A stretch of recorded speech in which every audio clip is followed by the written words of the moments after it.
Hey guys, మీరు ఢిల్లీలో ఉన్నారా? అయితే మీరు పీల్చే గాలి గాలి కాదు, అది విషం.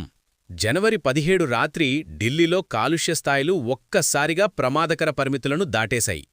గాలి నాణ్యత సూచిక AQI 440 మార్కును తాకడంతో ప్రభుత్వం ఎమర్జెన్సీ ప్రోటోకాల్ను యాక్టివేట్ చేసింది. అసలు ఢిల్లీ ఎందుకు గ్యాస్ ఛాంబర్లా మారుతోంది? దీనివల్ల మీ ఆరోగ్యానికి కలిగే నష్టమేంటి? ఇప్పుడు చూద్దాం. అంకెలు చెప్పే భయంకర నిజాలు. ఒక సాధారణ మనిషి పీల్చే గాలి AQI 50 లోపు ఉండాలి. కాని ఢిల్లీలో అది 440 దాటేసింది. Shocking fact. ఈ గాలిలో ఒకరోజు గడపడం అంటే రోజుకు పదుల సంఖ్యలో సిగరెట్లు తాగడంతో సమానం. Emergency rules. పరిస్థితి తీవ్రమవడంతో graded response action plan GRAP కింద అత్యంత కఠినమైన నిబంధనలను అమలులోకి తెచ్చారు.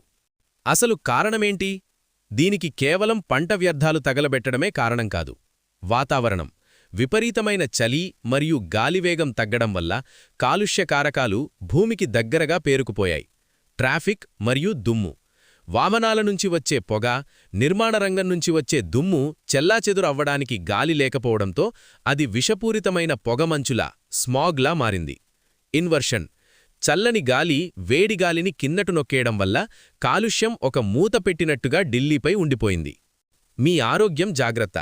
ఈ గాలి పీల్చడం వల్ల కేవలం దగ్గు, జలుబు మాత్రమే కాదు, ఆస్తమా మరియు గుండె జబ్బులు ఉన్నవారికి ఇది ప్రాణాంతకం.